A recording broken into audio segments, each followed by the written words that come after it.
हाँ भाई डेक्स शुरू करें। सर आपका तो पेट दिख रहा है। अरे पेट दिख रहा है? हाँ। अब अरे अब तो और भी ज्यादा दिख रहा है। अरे चल कोई नहीं, एक्सरसाइज बढ़ानी पड़ेगी। चल हटा शुरू कर।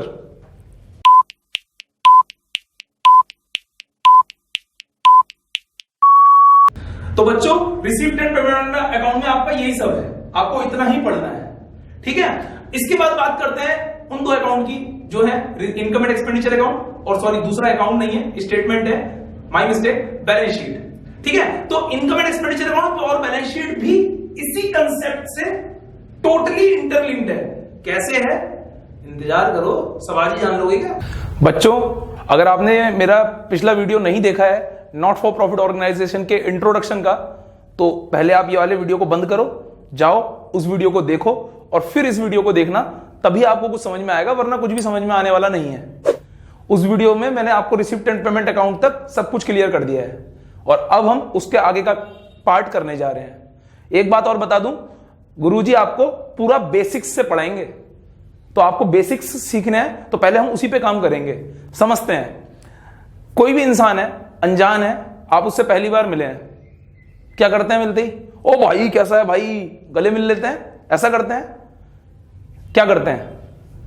आप पहले उससे बात करते होंगे, उसका नाम पूछते होंगे, धीरे धीरे जान पहचान होती होगी, फिर कभी अगर वो इंसान इस लायक हुआ कि उससे दोस्ती की जाए, तब जाके आप दोस्ती करते होंगे, वो भी उसे पूरा ठोक पीट कर। तो गुरुजी अभी केवल आपको, कल को गुरुजी ने आपको नाम बताया था, आज गुरुजी आपकी जान पहचान कराने जा रहे हैं, फिर देखेंगे दोस्ती कब होगी।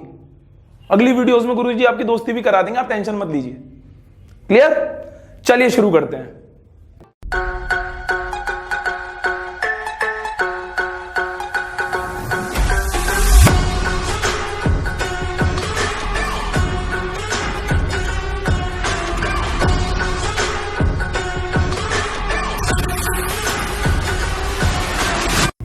तो बच्चों आगे बढ़ने से पहले जरा सा करेंगे बस 20 सेकंड का रिवीजन। तो बच्चों कल को हमने क्या सीखा था? कल को हमने एनपीओ और पीओ के बीच का डिफरेंस सीखा। और क्या सीखा बच्चों? कैश बुक और रिसिप्ट एंड पेमेंट अकाउंट आपस में कैसे इंटरलिंक्ड है, ये सीखा। और ये receipt and payment account directly interlinked होता है किससे? Income and expenditure and balance sheet. Very good. तो अब ये इससे इंटरलिंक्ड कैसे होता है, ये मैंने आपसे बोला था आज बताऊंगा। तो बच्चों इसको बताने से पहले बस मैं थोड़ा टाइम आपका और लेना चाहूंगा। मैं आपको बताना चाहूंगा कि capital expenditure, revenue expenditure, capital receipt, revenue receipt होता क्या है। क्योंकि अभी मेरी पिछली वीडियो जब मैंने बनाई तो उसी दिन मेरे पास नंबर ऑफ स्टूडेंट्स के मैसेजेस आए और उन्होंने ये बात कही कि सर एक बार थोड़ा एक्सप्लेन कर दीजिए कि रेवेन्यू एक्सपेंडिचर और capital expenditure, revenue receipt, capital receipt होता क्या है और ये किस तरीके से उससे इंटरलिंक्ड है। उनको एग्जांपल्स में कंफ्यूजन हो रहा था जो मैं दे रहा था, तो एक बार समझा देते हैं, उसके बाद समझेंगे तो ज्यादा बढ़िया समझ में आएगा। अगर आपको आता है ये सब तो कोई दिक्कत नहीं है, आप वीडियो फॉरवर्ड कर लीजिए, लेकिन समझ लेंगे तो आपके लिए अच्छा ही रहेगा। चलिए आइए समझते हैं। तो बच्चों हम कैपिटल और रेवेन्यू का मतलब जो है या उसका जो डिफरेंस है वो हम एक चार्ट के रूप में समझेंगे। आइए फटाफट समझते हैं और फिर आगे बढ़ते हैं। तो बच्चों पहले बात करते हैं हम रेवेन्यू की। तो अगर हम रेवेन्यू की बात करें तो रेवेन्यू जो है, कभी भी आप सुनोगे ना वर्ड रेवेन्यू तो आप समझ जाओ कि ये बात कर रहा है शॉर्ट टर्म, रिकरिंग नेचर मतलब रेगुलर नेचर और डे टू डे एक्टिविटी का पार्ट है ये बिजनेस की। चाहे कुछ भी हो, चाहे रेवेन्यू प्रॉफिट हो, चाहे रेवेन्यू एक्सपेंडिचर हो, चाहे रेवेन्यू रिसीप्ट हो, वॉट एवर इट इज। अब बात करते हैं कैपिटल की। तो बच्चों जब भी बात आती है कैपिटल की, तब हमें सुनते ही समझ में आ जाना चाहिए कि ये लॉन्ग टर्म की बात कर रहा है, ये नॉन रिकरिंग की बात कर रहा है और ये डे टू डे एक्टिविटी का पार्ट नहीं है, ये कभी कभी होता होगा। जो भी होता है कभी कभी होता है, ये क्लियर है। आगे बढ़ते हैं। अब इसके थोड़ा सा गहराई में उतरते हैं। रिसिप्ट है वो दो प्रकार की होती है, या तो रेवेन्यू रिसिप्ट या कैपिटल रिसिप्ट। अगर हम बात करें रेवेन्यू रिसिप्ट की, तो रेवेन्यू रिसिप्ट क्या होती है? ये एक ऐसी रिसिप्ट होती है जो हमारे इनकम स्टेटमेंट को बढ़ाती है, चाहे वो कोई कंपनी हो, चाहे वो कोई सी भी ऑर्गेनाइजेशन हो। ये उसके क्या करती है? किसी भी कंपनी या फिर ऑर्गेनाइजेशन की इनकम स्टेटमेंट में आती है, ठीक है। तो इसलिए इसको रेवेन्यू रिसिप्ट कहते हैं। अच्छा, अगर हम बात करें कैपिटल रिसिप्ट की, तो कैपिटल रिसिप्ट क्या होती है? ये या तो हमारी लायबिलिटी को क्रिएट करती है या फिर क्या करती है, ये हमारे असेट्स को कम करने का काम करती है। एग्जांपल कुछ भी मान लो हमने असेट सेल करी तो फिक्स्ड असेट हमारी कम हो गई ना। तो फिक्स्ड असेट अगर हमारी कम हो गई तो ये क्या हो गया, आपका पैसा आएगा, जाहिर सी बात है। अरे भैया मैंने बिल्डिंग सेल करी 10 लाख की, तो 10 लाख रुपए मेरे पास आएंगे, कैपिटल रिसीव्ड। क्लियर। इसी तरीके से मान लो मैंने कैपिटल इंट्रोड्यूस की, एडिशनल कैपिटल इंट्रोड्यूस की अपनी किसी फर्म में, तो क्या हुआ, फर्म के पास कैपिटल आई, लायबिलिटी बढ़ी, पैसा बढ़ा, कैपिटल रिसीव्ड। क्लियर। ऐसी इसके भी एग्जांपल दिए मैंने। बैड डेब्ट रिकवर हो गया, क्या हो गया, इनकम स्टेटमेंट का पार्ट हो गया कि नहीं हो गया। इसी तरीके से रिवेन्यू हुआ हमें गुड्स को सेल करके, ये भी इनकम का पार्ट हो गया। तो ये बेसिक एक्टिविटीज हैं जो डे टू डे एक्टिविटी है, होनी ही होनी है। इसी तरीके से एक्सपेंडिचर भी दो प्रकार के होते हैं, रेवेन्यू एक्सपेंडिचर और कैपिटल एक्सपेंडिचर।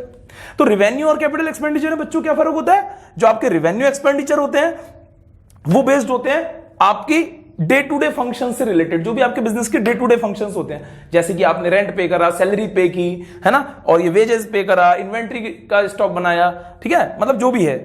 इसके बाद कैपिटल की बात करते हैं। अब कैपिटल में कौन से इंक्लूड होते हैं, जो आपका असेट को इंक्रीज करने के काम करते हैं। अब इंक्रीज कैसे होगा, मान लीजिए आपने इरेक्शन करा, आपका जो है 2 मंजिला मकान बना, आपने 1 मंजिला और बना दिया, 3 मंजिला हो गया, रेट वही रहेगा उसका, नहीं, रेट बढ़ेगा, है ना। तो आपने वो इंक्रीमेंट करा अपने फिक्स्ड असेट में, तो उसको बोलते हैं इरेक्शन ऑफ बिल्डिंग। और या फिर आपने कोई ऐसी चीज खरीदी जो लॉन्ग पीरियड तक आपके साथ रहेगी, तो वो आपकी क्या हो गई, परचेज ऑफ बिल्डिंग या मशीनरी या कोई भी फिक्स्ड असेट। पॉइंट क्लियर हो गया। तो ये आपका फर्क हो गया रेवेन्यू और कैपिटल एक्सपेंडिचर का। अब जो मैं आपको आगे बताऊंगा, आपको उसमें समझने में कोई भी परेशानी नहीं होगी, ये मेरी गारंटी है। तो बच्चों आप एक काम करिए, पहले आप इसे नोट कर लीजिए, फिर हम आगे बढ़ते हैं। तो बच्चों आपने नोट कर लिया, बहुत बढ़िया। अब मैं आपको बताऊंगा कि कैसे हमारा जो रिसिप्ट एंड पेमेंट अकाउंट है वो डायरेक्टली इंटरलिंक्ड है आपके इनकम एंड एक्सपेंडिचर और बैलेंस शीट से। चलिए आइए समझते हैं। देखो बच्चों, सबसे पहली बात, जो आपका रिसिप्ट एंड पेमेंट अकाउंट था, चलिए फुल फॉर्म लिख देते हैं, रिसिप्ट एंड पेमेंट अकाउंट। इसमें 2 चीजें आती थी, क्या क्या, एक तो रिवेन्यू एक्सपेंडिचर या रिसिप्ट, या फिर कैपिटल एक्सपेंडिचर या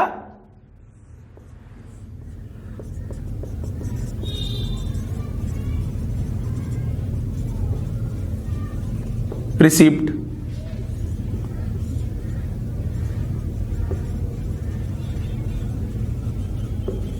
क्लियर। तो अब हमें यह समझना है कि ये उससे कैसे इंटरलिंक्ड है आपका इनकम एंड एक्सपेंडिचर और बैलेंस शीट से। तो समझते हैं बच्चों, ये जो इनकम एंड एक्सपेंडिचर अकाउंट है ना, थोड़ा आपको इसके बारे में बता दूं पहले। ये जो आपका इनकम एंड एक्सपेंडिचर अकाउंट है, ये बिल्कुल प्यारी सी नन्ही मुन्नी सी बहना है किसकी, P&L अकाउंट की। जुड़वा बहने हैं ये दोनों, कोई डिफरेंस नहीं है इसमें। नाम का फर्क है और दूसरा इसका फर्क है कि ये बनाती है profit organisation, profit making organisation, ये not for profit making organisation. बस इतना ही डिफरेंस है। एक डिफरेंस और है, इस अब जाहिर सी बात है, भले ही जुड़वा बहने हैं, बच्चे तो दोनों के अलग अलग होंगे, शादी भी अलग अलग हुई होगी, तो इसके जो 2 बच्चे हैं उनके क्या नाम है, नेट प्रॉफिट और नेट लॉस। और इसके जो 2 बच्चे हैं उसके क्या नाम है, सरप्लस और डेफिसिट। डिपेंड करता है, लॉस हुआ है तो डेफिसिट और प्रॉफिट हुआ है तो सरप्लस। तो बच्चों ये तो हो गई एक बात, ठीक है। अब इसके बाद बात करते हैं कि सर और क्या होता है इनकम एंड एक्सपेंडिचर के बारे में, थोड़ा सा और बताइए हमें जरा जान पहचान बढ़िया करके नहीं हुई। तो देखिए, ये जो इनकम एंड एक्सपेंडिचर अकाउंट है बच्चे, ये आपका होता है नॉमिनल अकाउंट। सर ये क्या बता रहे हो, ये तो हमको पता है। कोई बात नहीं बच्चे, रिवीजन तो कर सकते हैं ना। जैसे P&L अकाउंट नॉमिनल अकाउंट होता है, ऐसे ये भी नॉमिनल अकाउंट होता है। तो जितने भी रिवेन्यू एक्सपेंसेस हैं वो सब होते हैं डेबिट, और जितने भी रिवेन्यू इनकम एंड गेन्स हैं वो होते हैं क्रेडिट। और बच्चे एक चीज बता दूं, कहीं P&L अकाउंट को P&L अकाउंट ही मत समझ लेना।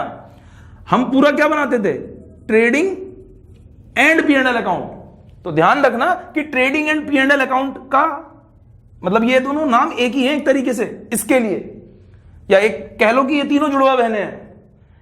ट्रेडिंग अकाउंट के बच्चों का नाम बताओ, ग्रॉस प्रॉफिट, ग्रॉस लॉस। छोड़ते हैं, इसकी हमें जरूरत नहीं है, तो इसके बारे में ज्यादा बात नहीं करेंगे, ठीक है। आगे बढ़ते हैं। तो इस तरीके से यहां पर जो है सरप्लस और डेफिसिट आता है। अब यहां पर कुछ भी रिवेन्यू हो सकते हैं, इनकम्स एंड गेन्स। अगर आप नाम जानना चाहो तो मैं आपको नाम बता सकता हूं, जैसे कि रेंट रिसीव्ड, कमीशन रिसीव्ड, या कुछ भी। यहां पर कुछ भी ले लो आप, लॉस बाय फायर इसमें है ना, या कुछ भी। लॉस बाय फायर तो नहीं, मतलब और जो भी इसके लॉसेस हो सकते हैं वो सब आ जाएंगे। जैसे कि एक एग्जांपल देता हूं, हमने फर्नीचर बेचा, बताओ बच्चों इसमें आएगा? नहीं आएगा। हमने फर्नीचर बेचा और हमें 10,000 का लॉस हो गया, अब इसमें आएगा। हमने मशीनरी बेची, क्या इसमें आएगी? नहीं आएगी। हमने मशीनरी बेची, हमें 2 लाख का प्रॉफिट हो गया, इसमें आएगा। पॉइंट समझ रहे हैं आप? मतलब किसी भी प्रकार का कोई प्रॉफिट हो, गेन हो, लॉस हो, सब कुछ आपको इसमें एंटर करना है। ये पॉइंट क्लियर हो गया एकदम पक्का? आगे बढ़ते हैं। आप लोगों को पता होगा कि आपने जब फाइनेंशियल स्टेटमेंट विद एडजस्टमेंट पढ़ा था, तो जितनी भी एडजस्टमेंट थी वो आप करते थे अपने P&L अकाउंट में, याद है? सेम वही एडजस्टमेंट इसमें भी होगी, क्योंकि ये भी फाइनेंशियल स्टेटमेंट का ही पार्ट है। ये क्लियर हो गया। अब बात करते हैं हमारे एक और भाई, जिसका नाम है क्या? Balance sheet. इसको नोट करना है, लो नोट कर लो इसे। लिख लिया बच्चों? चलिए आगे बढ़ते हैं। तो बच्चों अब बैलेंस शीट के बारे में बात करते हैं। बैलेंस शीट क्या है? हालांकि आप सब कुछ जानते हैं, लेकिन फिर भी एक बार मैं बता देता हूं आपको कि बैलेंस शीट है क्या। तो बैलेंस शीट के बारे में अगर हम बात करें तो इधर क्या होता है बच्चों? बहुत बढ़िया, याद है इसका मतलब 11th, असेट्स और लायबिलिटीज। ठीक है, लायबिलिटीज। तो बच्चों पॉइंट ये है कि अब ये असेट्स हैं, ये लायबिलिटीज हैं। अब हमें इसे डिफाइन कैसे करना है कि इसमें क्या क्या आता है। तो बच्चों जो भी आपका 11th में आता था सब कुछ वही आएगा इसमें, जरा सा भी कहीं से कहीं तक कोई चेंज नहीं है। जो आपका 11th में आता था सेम वही आएगा। बस आपको ध्यान क्या रखना है कि कई सारे टर्म्स इसमें ऐसे आएंगे जिसका आपने नाम ही नहीं सुना होगा। आपको बस इस चीज का ध्यान रखना है। लेकिन उससे पहले मैं आपको यह बता दूं कि यहां पर इसका क्या रोल है। तो बच्चों आपने देखा कि जो रिवेन्यू एक्सपेंडिचर या रिसीप्ट था वो किसका पार्ट बन गया? इनकम एंड एक्सपेंडिचर का। तो बच्चों ये किसका पार्ट बन जाएगा? बैलेंस शीट का। कहने का मतलब अब जैसे मान लीजिए आपने लोन लिया, पे करोगे? क्या नहीं करोगे? पे करना है। तो पे करोगे तो वो क्या होगी आपकी? लायबिलिटी होगी, तो आपका यहां पर आ जाएगा लोन। तो अगर मान लीजिए आपने लोन लिया तो फिर वो क्या है? आपकी रिसिप्ट है। यस और नो? वो आपकी रिसिप्ट है। ये क्लियर हो गया? अब इसी तरीके से मान लीजिए आपने असेट खरीदी, कोई भी बिल्डिंग खरीदी, सपोज आपका खर्चा हुआ, बिल्डिंग आपने खरीदी, आपका खर्चा हुआ। अब आपका खर्चा हुआ तो वो आपका क्या हो गया? कौन सा एक्सपेंडिचर हो गया? Capital expenditure. अच्छा बच्चों एक बात और बता दूं इसमें कि जैसे मान लीजिए यही लोन है, ये पे हो गया, तो क्या करेंगे? इस जितना भी हमने पे करा है, मान लीजिए ये 1 लाख का था, 10,000 यहां पे हो गया, कितना बचा? 90,000। तो 90,000 इधर आ जाएगा। इसी तरीके से मान लीजिए बिल्डिंग है, बिल्डिंग में से कुछ हमने बिल्डिंग सोल्ड कर दी, मान लीजिए 10 लाख की थी, 1 लाख की हमने सोल्ड कर दी, तो कितने की बची? 9 लाख की, वो इधर आ जाएगी। तो पॉइंट क्या है कि जितनी भी यहां पर कम होते रहेगा वो भी यहीं आना है, असेट। और अगर आपका जो लोन है वो कम होगा या बढ़ेगा तो वो भी यहीं आएगा, जो कि लायबिलिटी है आपकी। ये सब क्लियर हो गया? तो बच्चों यहां पर मैंने आपके बेसिक्स क्लियर करने की कोशिश की है। अभी हम कोई क्वेश्चन सॉल्व नहीं कर रहे हैं, आप समझ लीजिए इसको। रिसिप्ट एंड पेमेंट अकाउंट में भी मैंने आपको वही बताया है कि आपको करना कैसे है। आपको एक बात और बता दूं कि रिसिप्ट एंड पेमेंट अकाउंट जो है वो क्वेश्चन के रूप में आपके सामने आएगा, नॉट फॉर प्रॉफिट ऑर्गेनाइजेशन में। वो आपका क्वेश्चन बन के आएगा आपके क्वेश्चन पेपर में, या जो भी आप क्वेश्चन इसके करेंगे या जो भी पेपर में आते हैं वो सब क्वेश्चन के रूप में आता है, रिसीप्ट एंड पेमेंट अकाउंट। और उसके बाद वो पूछता है कि आप हमें बताइए कि इनकम एंड एक्सपेंडिचर अकाउंट कैसे बनेगा और बैलेंस शीट कैसे बनेगी। तो हमें वही बनाना सीखना है। तो उसके लिए मैंने आपको सब बेसिक्स बता दिए हैं कि इसमें क्या क्या कैसे कैसे आता है। लेकिन बेटा कई सारे टर्म्स ऐसे होते हैं जो आपने कभी इसमें सुने ही नहीं होंगे, जैसे कि इंडोमेंट फंड, बताइए कहां आता है, सुना ही नहीं होगा। जैसे कि सब्सक्रिप्शन, जैसे कि entrance fee, life membership fee, ये सब आपने सुना ही नहीं होगा। गवर्नमेंट ग्रांट्स, है ना, तो आपको ये समझ में नहीं आएगा कि ये इसमें कहां आना है। तो इन सभी टर्म के बारे में हम स्पेसिफिकली बात करेंगे। क्लियर? उससे पहले हम एक काम करते हैं कि हम इन पे बेस्ड एक एक क्वेश्चन कर लेते हैं। हम उससे हमें ये क्लियर हो जाएगा कि इनकम एंड एक्सपेंडिचर के कौन सी साइड में क्या आता है, रिसिप्ट एंड पेमेंट अकाउंट के कौन सी साइड में क्या आता है। चलिए देखिए क्वेश्चन। तो बच्चों आपको ये स्क्रीन में क्वेश्चन दिख रहा है, इस क्वेश्चन को ध्यान से देखेंगे। मैं बता दूं इस क्वेश्चन को कराने से पहले, ये क्वेश्चन आता नहीं है पेपर में, तो आप सोच रहे होंगे कि सर आप करा काय को रहे हैं। फिर बच्चों इस क्वेश्चन को कराने का ये रीजन है कि आपको ये समझ में आ जाए कि रिसिप्ट एंड पेमेंट अकाउंट में जो एंट्रीज डेबिट साइड में होती, पेमेंट साइड में होती है या रिसिप्ट साइड में होती है, वो कैसे होती है और वो आता किस टाइप का है, क्योंकि जो क्वेश्चंस आएंगे वो रिसिप्ट एंड पेमेंट अकाउंट की फॉर्म में आएंगे। तो पहले इसको समझना जरूरी है। चलिए फटाफट देखते हैं, ज्यादा देर नहीं लगाएंगे। सबसे पहला देखिए क्या लिखा है, कैश इन हैंड ओपनिंग का बोल रहा है। कैसे पता चला? मैंने अप्रैल 1 पढ़ा और क्वेश्चन में 31 मार्च 2019 पढ़ा, तो मुझे पता चल गया कि अप्रैल 1 2018 लिखा है, तो ये ओपनिंग का है। तो कैश बुक याद करो जरा, कैसे लिखते थे? टू बैलेंस बीडी लिखते थे। अगर आप तो इसको भी कैसे लिख देंगे आप? To balance BD. अपने कॉपी निकाली और उसमें फटाफट लिख लीजिए लाइन खींच के, टू बैलेंस बीडी। बस लास्ट में मैं आपको आंसर दिखा दूंगा, आप चेक कर लेंगे। ठीक है, पहले आप लिखना शुरू करिए। कितना कैश में? कितना 7500। बैंक में कितना 48,000। हो गया आपका। चलिए आइए आगे बढ़ते हैं। अगला बोल रहा है subscriptions collected for the year ending.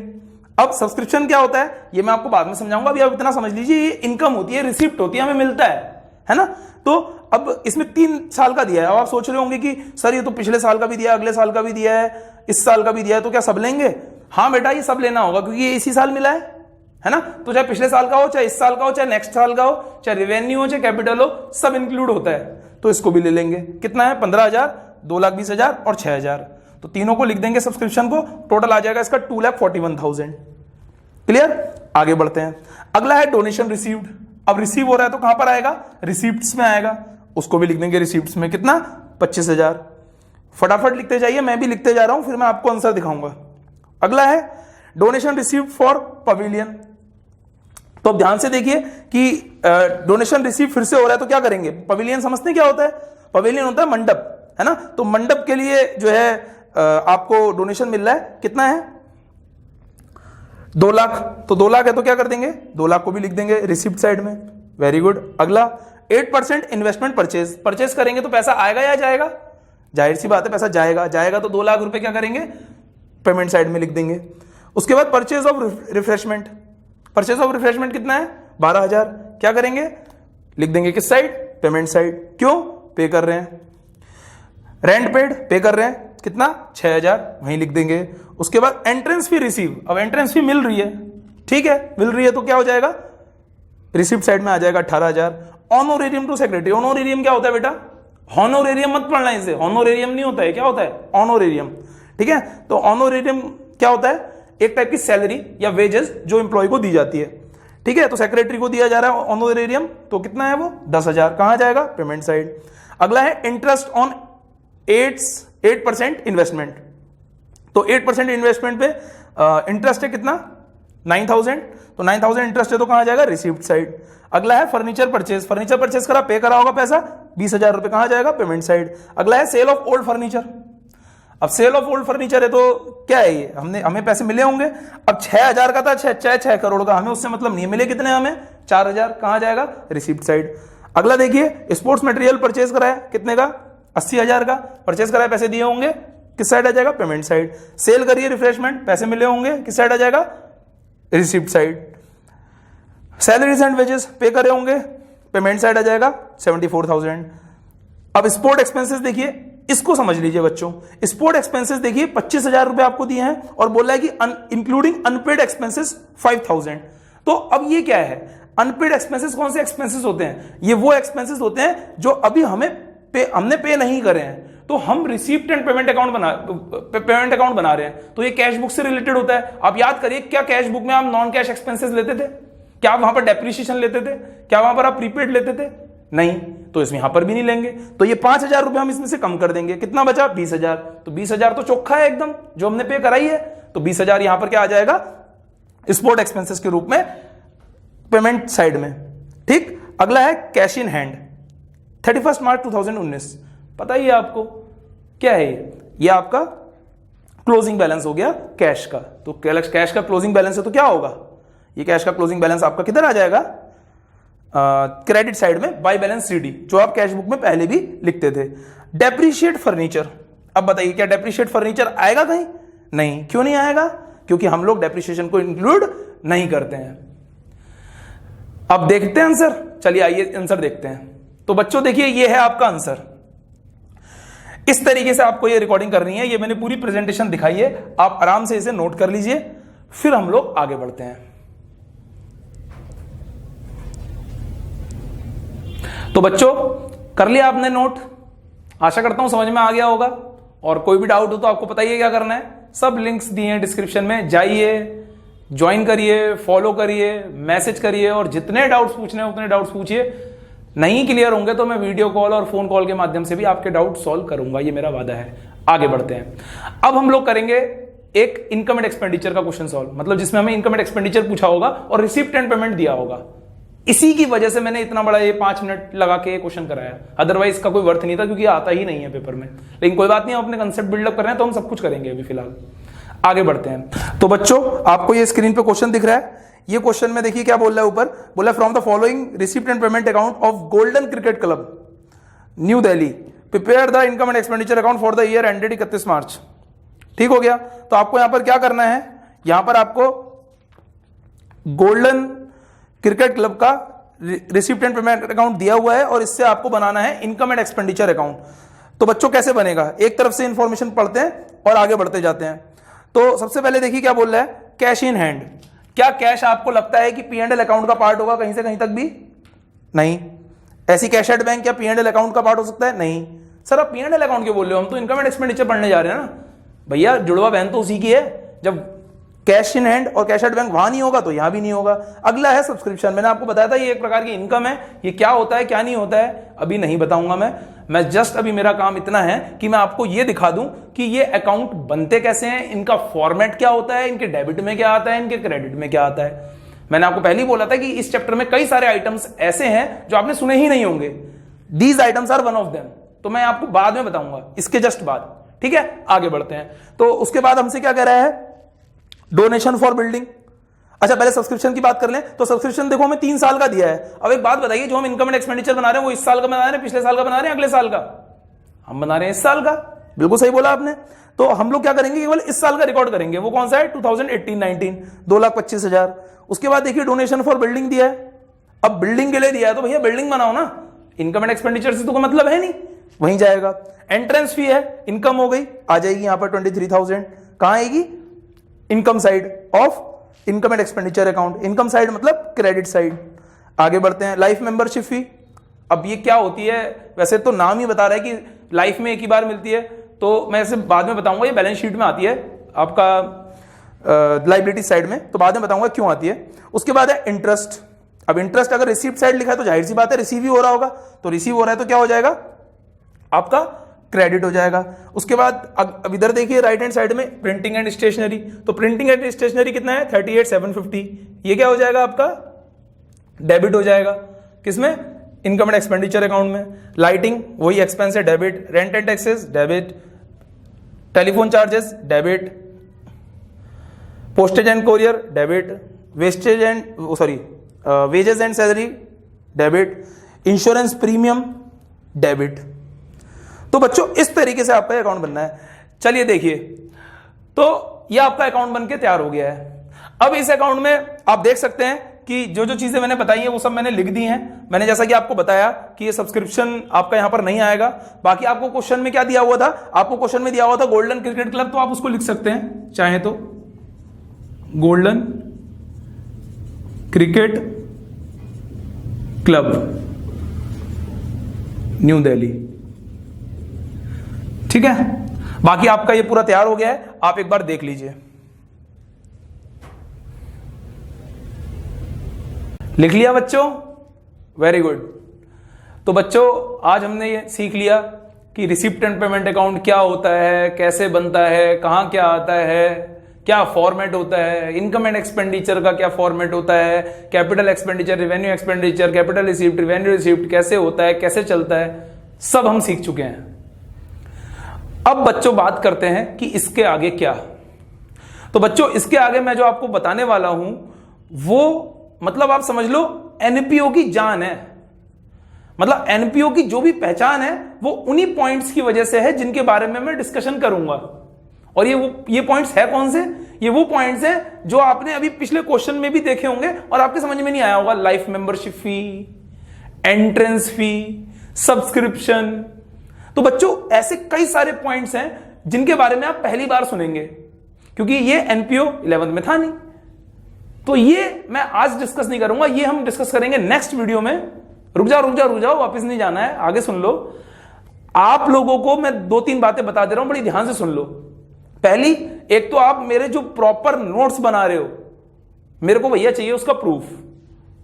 तो ये दिख रहा है टेलीग्राम का लिंक, नीचे डिस्क्रिप्शन में भी डाला है, जाओ और वहां से लिंक पे क्लिक करो, टेलीग्राम ग्रुप ज्वाइन करो। वहां ज्वाइन करने से केवल आपका यही फायदा नहीं है कि आप मेरे को नोट्स भेजोगे, आपका सबसे बड़ा फायदा यह है कि मैं उसमें क्वेश्चंस डालूंगा हर क्लास के बाद। जैसे आज ये क्लास हो गई, इसके बाद इसके क्वेश्चंस डल जाएंगे, तो इस पे बेस्ड क्वेश्चंस आप घर पे प्रैक्टिस कर सकते हो। अगर आपके पास बुक नहीं है तो भी आपको टेंशन लेने की जरूरत नहीं है क्योंकि ऑलरेडी मैं क्वेश्चंस यहां से भेजूंगा। कोई डाउट्स हैं वो पूछ सकते हो, डायरेक्ट बातें कर सकते हो, सब डाउट्स आपके क्लियर कर दिए जाएंगे। तो वहां जाओ, ज्वाइन करो ग्रुप को और जितने भी नोट्स मैं बना रहा हूं इनको ध्यान से बनाते रहो। एक बात और बता दूं, जो मेरी अगली वीडियोस आएंगी अभी उसमें से 2 वीडियो और ऐसी होंगी जो थ्योरी पे बेस्ड होंगी। क्योंकि बच्चों एक बात समझ लो, अकाउंट्स जो है जितनी भी हम सॉल्व करते हैं वो कहीं ना कहीं डायरेक्टली हमारी लिंक्ड होती है हमारी थ्योरी से। अगर हमारा थ्योरी में कमांड नहीं है, हम कभी भी अकाउंटिंग कर नहीं सकते और ना ही अकाउंट बना सकते हैं। एग्जांपल दूं, फाइनेंशियल स्टेटमेंट, बताओ क्या जरूरी था वहां? ट्रेडिंग P&L बैलेंस शीट या उसके अंदर के आइटम्स? क्या सीखा आपने? फॉर्मेट तो कोई भी बना लेगा। तो हमें अंदर के कंसेप्ट समझना जरूरी है और इतने तगड़े हो जाएंगे आपके कंसेप्ट अगली 2 वीडियो को मिलाकर कि आप फिर क्वेश्चंस अपने आप कर लोगे। उसकी अगली वीडियो में देखना, मैं क्वेश्चंस कराऊंगा, मेरे से पहले आप सॉल्व कर लोगे। बस ऐसे ही आप जुड़े रहिएगा और ऐसे ही एंड तक मेरी वीडियो देखते रहिएगा। मिलते हैं अगली वीडियो में। जय हिंद।